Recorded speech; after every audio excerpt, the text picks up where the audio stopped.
하나님 말씀 오늘은 시편 23편을 함께 보겠습니다. 구약 818면입니다. 시편 23편.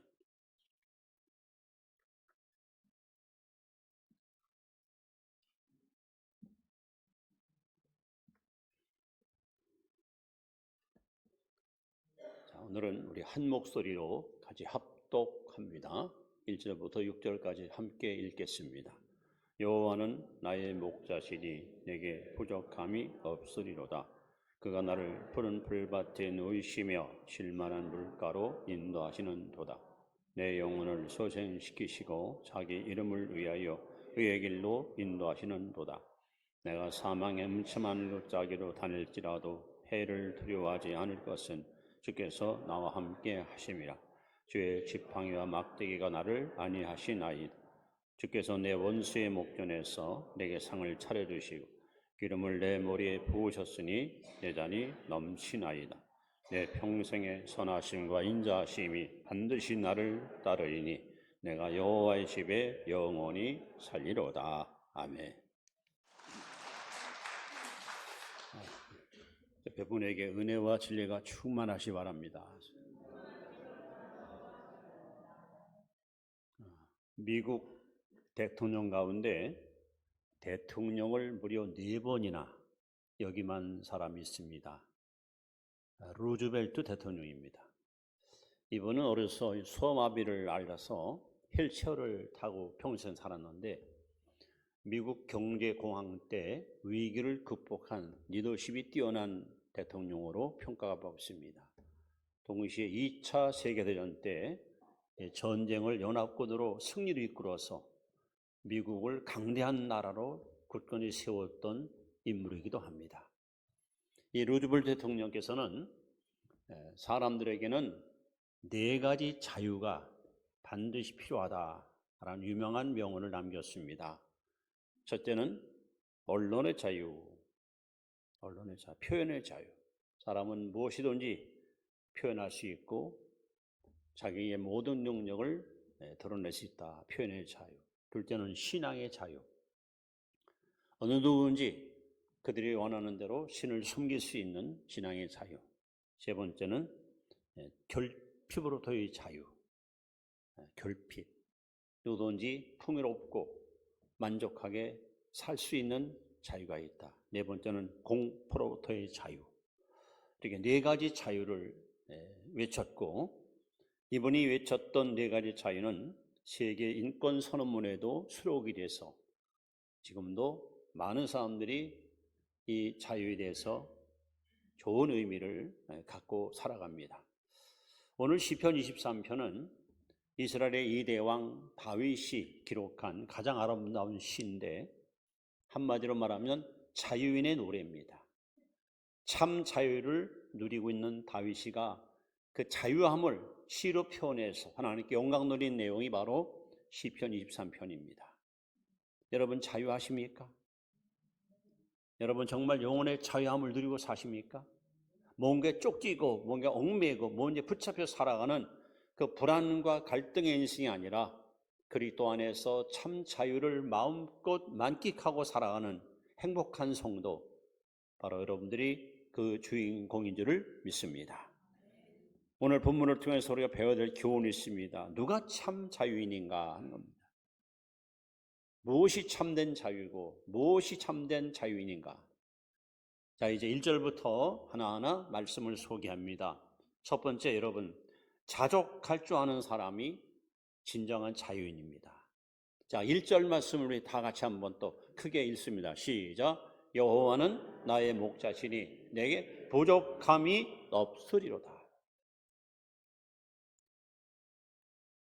만족을 모르는 인생, 욕망에 포로되어 사는 인생, 뭔가를 더 자꾸 뭔가를 가지려고 하고 움켜쥐려고 하고 이러니까 자유가 없어요. 그런데 진정한 자유인은 누구냐? 만족을 누리는 거예요.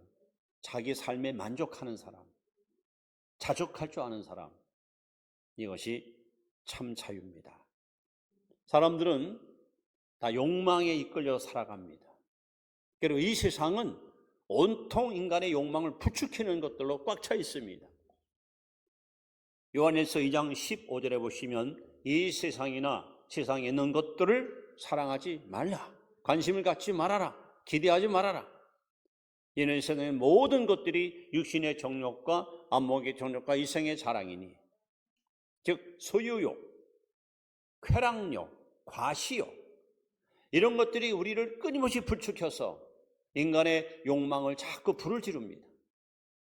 그러나 성경은 분명히 말합니다. 이 세상도 그 정욕도 다 지나가되 다 사라지되 오직 하나님의 뜻을 행하는 자는 영원하리라. 심지어 야고보 1장 14절 15절에 보시면 오직 각 사람이 시험에 드는 것은 자기 욕심에 끌려 미혹 때문이니 욕심이 잉태한 즉 죄를 낳고 죄가 장성한 즉 사망을 낳느니라. 사람 마음속에는 욕망, 욕심이 끊임없이, 여기서 벗어나지 못한 사람은 진정한 자유인이 아닙니다. 사람들은 이 욕망을 해결하기 위해서 두 가지 방법을 시도합니다.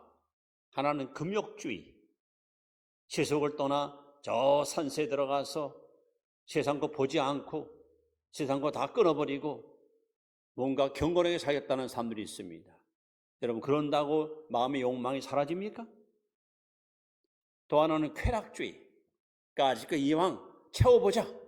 술도 먹고 마약도 먹고 실컷 즐겨보자. 채워지면 언젠가는 욕망이 사라지겠지. 이것도 해결책은 아닙니다. 우리 인간이 욕망으로부터 벗어나서 현재의 내 삶에 만족할 수 있고 감사할 수 있는 가장 좋은 비법이 뭘까? 여호와는 나의 목자가 될 때, 여호와가 나의 목자가 될 때 우리는 진정한 만족을 노래할 수 있습니다. 그래서 다윗이가 말하는 거예요. 여호와는 나의 목자시니 내게 부족함이 없으리로다. 오늘 여러분, 다윗의 고백, 다윗의 신앙이 여러분의 고백이 되기를 바랍니다. 노령을 해서 엄마 손을 놓치는 바람에 아이가 길을 잃었습니다. 지금이야 뭐 방송도 잘해주고 찾기 쉽지만은 솔직히 수십만 인파 속에서 아이 잃어버리면 당혹스럽잖아요. 이 아이에게 엄마를 찾아달라고 어느 분이 많이 힘을 쓰는데 일단 아이를 다루기 위해서 뭐 아이스크림도 사주고 너 뭐 먹고 싶으면 뭐 없어? 짜장면 사줄까? 아무리 잘해도 소용없어요. 이 아이에게 가장 행복한 것은 어머니 품에 안길 때, 그때가 가장 행복합니다. 하나님은 우리 인간을 지을 때에 하나님 형상과 모형들을 지었기 때문에 우리가 하나님 품에 안기기 전에는 여러분 마음의 욕망은 사라지지 않습니다. 그래서 다윗은 고백합니다. 여호와는 나의 목자시니 내게 부족함이 없으리로다. 진정한 자유는 이렇게 절제하는 사람, 자족하는 사람, 자신의 삶에 대해서 욕심부리지 않고 만족할 수 있는 사람, 이것이 진정한 자유인이 갖는 축복의 선물입니다. 두 번째, 2절 3절에 보시면 누가 진정한 자유인인가? 그것은 바로 삶의 방향을 아는 사람이에요. 삶의 방향. 자, 우리 2절 3절을 또 한번 크게 읽어봅니다. 시작. 그가 나를 푸른 풀밭에 놓이시며 쉴만한 물가로 인도하시는도다. 내 영혼을 소생시키시고 자기 이름을 위하여 의의 길로 인도하시는도다. 사람은 누구나 생존에 대한 질문이 반드시 따라옵니다. 나는 어디서 와서 무엇 때문에 살며 어디로 가는가? 여러분, 여기 해답을 갖고 계신가요? 사람들은 아예 생각도 안 해요. 관심도 없어. 아니, 어디서 왔든 무슨 상관이냐? 내가 뭐하고 살든 무슨 관심이냐? 어디로 갔는지 네가 무슨 관심이냐? 그러나 우리는 이 질문 앞에 분명한 해답을 받아야 됩니다. 나는 어디서 왔는가? 왜 사는가? 앞으로 난 어디로 가는가? 이 이 3대 질문 앞에 우리는 명백한 대답을 받아야 돼요. 이 해답을 받은 사람이 이게 자유인이에요.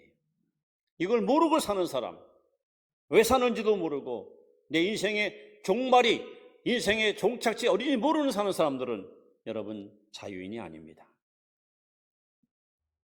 그래서 오늘 본문에 보시면 그가 나를 푸른 풀밭에 누이시며 실만한 길가로 인도하시노다.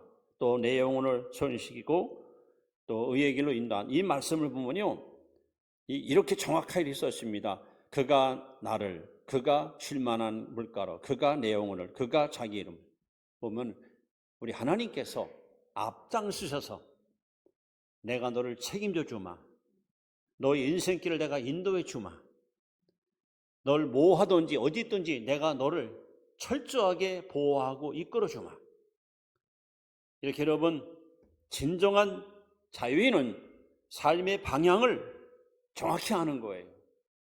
나는 지금 내가 가는 길이 어느 길이고 이 길을 가게 되면 어떤 결과가 따라올 것이가, 이거 아는 사람들은 불안하지 않아요. 삶에 여유가 있어요. 행복을 노래할 수 있습니다. 그러나 왜 사는지 어디로 가는지 아무도 모른 채 인생 캄캄한 어둠 속에 파묻힌 사람에게 무슨 자유가 있습니까? 오히려 불안하지요. 초조하죠. 그래서 막 보험을 들고 점쟁이 가서 점을 쳐보고 누굴 찾아가서 또 미래를 막 확인해보고, 다 부질없는 짓입니다. 여러분, 하나님은 우리의 진정한 목자이십니다. 그 하나님은 저와 여러분들을 절대로 실족시키거나 실패길로 이끌지 않습니다. 하나님은 나보다 나를 더 잘 아시고 나의 앞길까지 다 예비해 놓으시고 여러분을 영광스러운 거룩한 목적지로, 소원의 항구로 우리를 인도해 가시는 가장 자비로우신 목자이신 하나님이 우리 아버지십니다. 여러분 보십시오. 공중의 새는 날개를 치고 날아갈 때 행복이 있지, 그 새를 물속에 집어넣으면 무슨 행복이 있겠습니까? 또 물속의 물고기는 물속에서 헤엄쳐야 행복이 있지, 물 밖으로 나와 묻혀다가 던져버리면 여러분 물고기 살겠습니까? 모든 식물은 뿌리를 땅에 박고 있어야 튼튼히 자라서 열매 맺지, 뿌리가 뽑힌 나무는 살 수가 없는 거예요. 그래서 예수님께서 나는 참 포도나무고 너희는 가지다 하시면서 요한복음 15장 5절에 말씀합니다. 나를 떠나서는 너희가 아무것도 할 수 없는. 여러분, 가지가 1mm만 끊어져도 이 가지는 반드시 말라 죽습니다. 우리 인생은 하나님께 붙어 있어야, 여러분 영혼을 살지, 하나님과 관계가 끊어지게 되면 이 사람은 자유를 잃어버리고 공허와 혼돈 속에서 방황의 길을 갈 수밖에 없는 것입니다. 그래서 오늘 하나님이 없는 삶을 성경은 허무한 삶이다, 허무한 삶, 헛되다. 여러분, 겨울에 밖에 나가서 한번 입김이 나오잖아요. 입김이 공중에서 이렇게 사라지잖아요. 하나님 없는 삶은 마치 입김처럼 사라져버려요. 공허한 거예요. 아무런 소도 없고 열매도 없어. 시간 낭비, 물질 낭비, 인생 낭비. 이것이 바로 하나님을 떠난 자의 허망한 삶의 불쌍한 결과입니다. 오늘 여러분, 누가 참 자유인인가? 내가 어디서 왔는가? 내가 왜 사는가? 나는 어디로 가는가? 삶의 방향을 정확히 아는 사람, 이 사람들은 시간을 낭비하지 않습니다. 이 사람들은 절대 자신의 삶을 헛되게 사용하지 않습니다. 가치 있는 일, 보람 있는 일, 뜻 있는 일에 인생을 투자하고 살기 때문에 자기 자신이 만족스럽고 행복하고 자랑스럽고 대견스러운 거예요. 여러분, 이런 삶을 살아가는 참 자유인이 되시기를 주 이름으로 축원합니다. 세 번째 참 자유는 누굴까요? 이번에는 4절 5절에 보시면 두려움을 극복한 사람입니다. 자, 4절 5절 말씀을 우리 다시 한번 보겠습니다. 4절 5절 같이 읽습니다. 시작. 내가 사망의 음침한 골짜기를 다닐지라도 해를 두려워하지 않을 것은 주께서 나와 함께 하심이라. 주의 지팡이와 막대기가 나를 안위하시나이다. 주께서 내 원수의 목전에서 내게 상을 차려주시고 기름으로 내 머리에 부으셨으니 내 잔이 넘치나이다. 여기 보면 사망의 음침한 골짜기. 여러분, 우리 가는 인생길에요, 여기저기 공포와 두려움의 실체가 우리를 힘들게 하고 있습니다. 갑자기 몸에 이상 징후가 나서 종합병원에 가서 검진 받았더니 좀 이상한데요. 다시 한번 좀 사진을 찍어봐야겠습니다. 그럼 여러분 무슨 생각 듭니까? 막 불안하잖아요. 명확한 어떤 병원 안 나오고 의사가 하는 말이 몇 번 더 사진을 찍어보고 판독을 받아야 되겠다. 그러면 잠이 안 오잖아요. 야, 이거 혹시 무슨 암 걸린 거 아니야? 나 이러다 죽는 거 아니야? 사람은 이렇게 항상 두려움에 휩싸여 살아가요. 특히 여러분 오늘 본문에 보시면 하나님은 목자, 우린 양이거든요. 양이 갖고 있는 가장 큰 특징은 제일 두려움을 많이 타는 동물이 바로 양입니다. 무서움을 많이 타요. 이 두려움의 원인이 뭘까요? 하나님은 성경에 수없이 두려워하지 말라 말씀하는데 왜 사람들 마음속에 두려움이 물려올까요? 이 원인이 뭘까? 근원이 뭘까? 그것은 창세기 3장 10절에 해답이 나오잖아요. 아담 하와가 하나님께 범죄하고 나서 하나님의 낯을 피해 그들은 숨어버립니다. 하나님이 찾아오셨습니다. 아담아, 너 어디 있느냐? 했더니 내가 두려워 숨었나이다. 결국 죄 때문에 두려운 거예요. 죄 때문에. 아이건 어른이건 이 땅에 사는 모든 인생들이 이 두려움을 갖고 사는 이유는 죄인이기 때문에, 이 죄 문제를 해결 못하고 죄의 짐을 벗지 못하고 죄에 얽매여 있기 때문에 두려움이 항상 여러분 상존하는 거예요.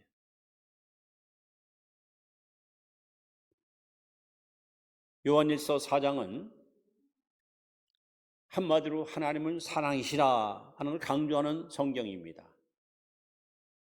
특히 4장 18절에 보시면 하나님은 사랑이시라, 사랑 안에 두려움이 없고 온전한 사랑이 두려움을 내어 쫓나니 두려움에는 형벌이 있습니다. 여러분, 하나님의 사랑에 어머니 품에 안긴 아이는 두렵지 않아요. 근데 품에서 벗어나는 순간 두려움이 밀려옵니다. 하나님 품에 살아야 될 인간들이 하나님과 격리되고 하나님과 분리되니까 찾아온 것은 바로 두려움입니다. 우리가 지금 믿음으로 산다면서 여전히 마음속에 두려움을 떨치지 못하고 불안과 갈등 속에 여러분 힘들게 산다면 여러분은 자유인이 아니에요. 우리 하나님께서는 우리 성도들이 어떤 두려움을 만날 때에 그 두려움을 이렇게 제거해 주는 게 아니라 오히려 원수의 목전에서 상을 베푸시는 하나님이에요. 그래서 디모데후서 1장 7절에 보시면 하나님이 우리에게 주신 마음은 두려워하는 마음이 아니요 능력과 근신과 사랑하는 마음이니, 하나님은 절대로 구원받은 저와 여러분에게 두려움을 주지 않습니다. 하나님은 두려움을 주지 않아요. 오히려 이사야 41장 10절에 하나님은 지금도 이렇게 말씀하십니다. 두려워 말라, 내가 너와 함께 함이니라. 놀라지 말라, 나는 너의 하나님이 됨이니라. 내가 너를 도와주리라. 참으로 너를 굳세게 하리라. 참으로 나의 의로운 오른손으로 너를 붙들어 주리라. 믿으십니까, 여러분? 우리 하나님께서는 우리가 물을 지나갈 때 물이 나를 침몰치 못하고, 불 가운데 지날 때 불이 나를 사르지 못하도록 우리를 눈동자같이 지켜주십니다. 암탉의 변을 품듯이 우리를 품으십니다. 험한 세상 사는 동안 여러분 두려움에 휩싸여서 불안과 갈등 속에 허우적거리는 실패하는 인생이 아니라 모든 두려움을 떨어내고 주와 같이 길가는 거 즐거운 일 아닌가. 행복한 믿음의 길 걸어가도록 이끄시는 분이 하나님이십니다. 그래서 오늘 다윗은 고백합니다. 다윗은 하나님 함께 한다는 믿음 하나 때문에 어디 가서도 한 번도 두려워하거나 적을 무서워하지 않고 날마다 믿음으로 승리했습니다. 다윗 하나님은 우리 하나님이십니다. 여러분, 어디 가든지 하나님은 한순간도 나를 떠나지 않고 나를 외면하지 않고 나를 버리지 않고 나와 늘 함께 하셔서 우리에게 다가오는 수많은 두려움을 주께서 다 물리쳐 주시고 여러분, 우리에게 진정한 자유와 평강을 주신 하나님, 이분이 바로 우리의 목자 되시는 만군의 여호와 하나님이십니다. 이제 참된 자유는 누굴까? 오늘 말씀대로 자족할 줄 아는 사람, 자족. 삶의 방향을 아는 사람, 두려움을 극복한 사람이 참 자유인입니다. 그리고 마지막 또 6절에 보시면 영원한 미래를 확신하는 사람이 참 자유인입니다. 보십시오. 6절 말씀을 같이 한번 읽습니다. 시작. 내 평생의 선하심과 인자하심이 반드시 나를 따르리니 내가 여호와의 집에 영원히 살리로다. 이번 주간에 집회를 간 교회에 이화여대 대학교 그 출신들이 여러분 있더라고요. 또 연배도 저랑 비슷한 사람들은 몇 명 있어가지고 옛날 생각이 나가지고 이런저런 얘기를 했는데 제가 중학교 3학년 때로 기억합니다. 학교 갔다가 집으로 돌아오는 길에 굴레방딸이라고요. 이화여대에서 이렇게 내리막길인데 김환란 박사님 그 상여가 동자도 군묘지로 이렇게 이송하는 걸 보았습니다. 물론 앞에 경찰들이 에스코트하면서 가는데 이화의 그 학생들이 한복을 전부 입고 막 찬양을 부르면서 막 행렬이 가는 거예요. 김환란 목사님이 임종하기 전에 이렇게 유언을 남겼어요. 이화의 딸들아, 나 죽거들랑 장성곡 부르지 말고 승리의 행력을 불러라. 행적을 불러라. 그래가지고 부른 노래가 시온의 영광이 빛나는 아침. 여러분, 이 사람은 진정한 자유인입니다. 죽음을 뛰어넘어 죽음을 극복한 여러분, 부활의 믿음이 있는 사람. 예수님이 요한복음 11장 25절에 예수께서 가라사대 나는 부활이요 생명이니 나를 믿는 자는 죽어도 살겠고 무릇 살아서 나를 믿는 자는 영원히 죽지 아니하리라 그랬어요. 이 부활신앙을 김환란 박사님은 갖고 있기 때문에 죽음을 뛰어넘어 이제는 이 고난 많은 세상 무거운 짐을 다 벗고 우리 아버지께서 기다리시는 저 영광의 나라 아버지 집으로 내가 소위 이 소풍 간다. 내 이민을 간다. 여러분, 이런 사람이 진정한 자유인이에요. 죽음이 무서워서 벌벌 떨고 나 좀 어떡하지?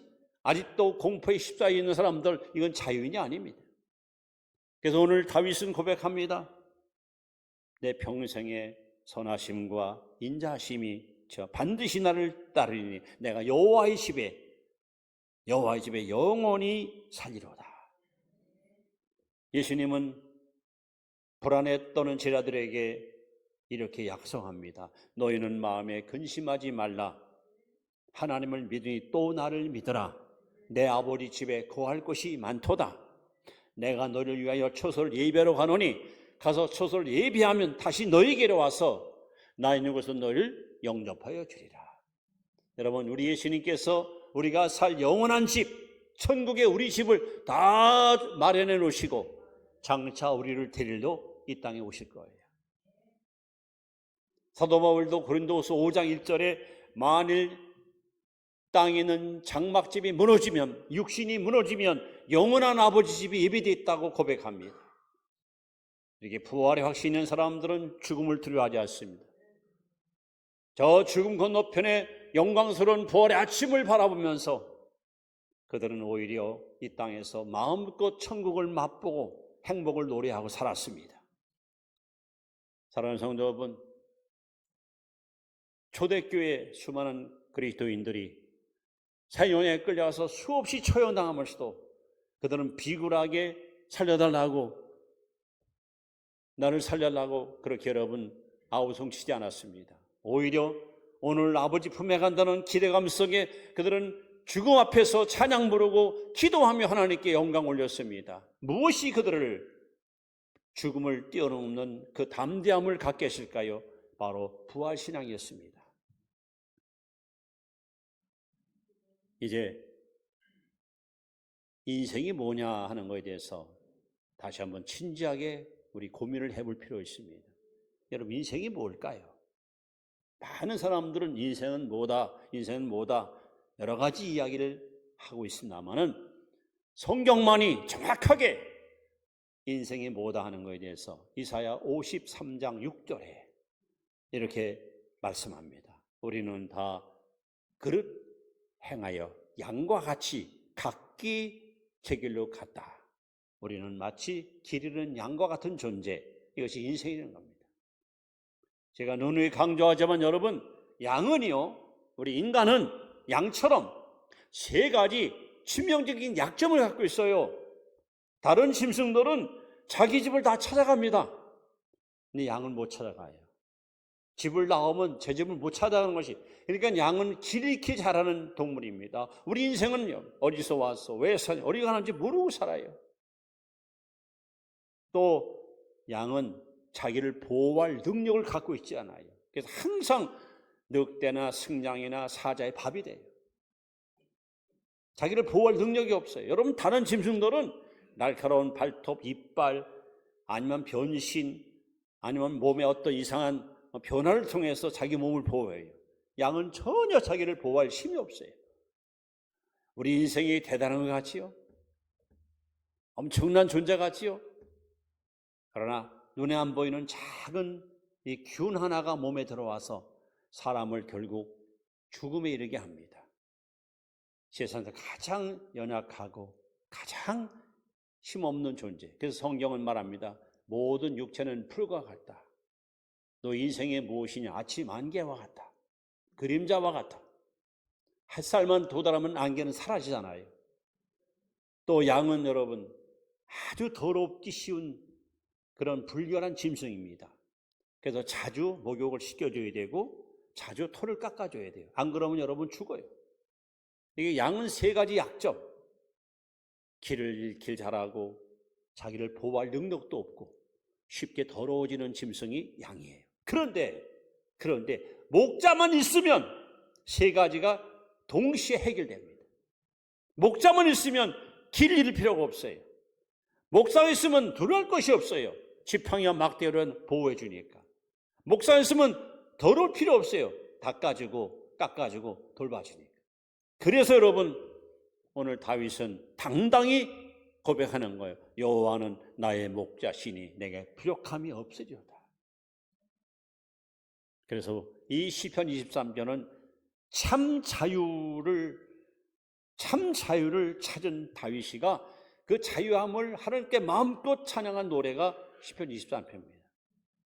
오늘 다윗이가 경험한 이 구원의 은총, 이 참된 자유함이 오늘 저와 여러분에게도 항상 차고 넘쳐서, 여러분, 우리는 절대로 이 땅에 사는 동안 뭐에 얽매여서 끌려다니는 부자유한 인생이 아니라 그리스도 안에서 참 자유를 마음껏 누리하며 매일매일 행복한 삶을 엮어가는 그런 보배롭고 존귀한 성도로 살아갈 수 있기를 주의 이름으로 축원합니다.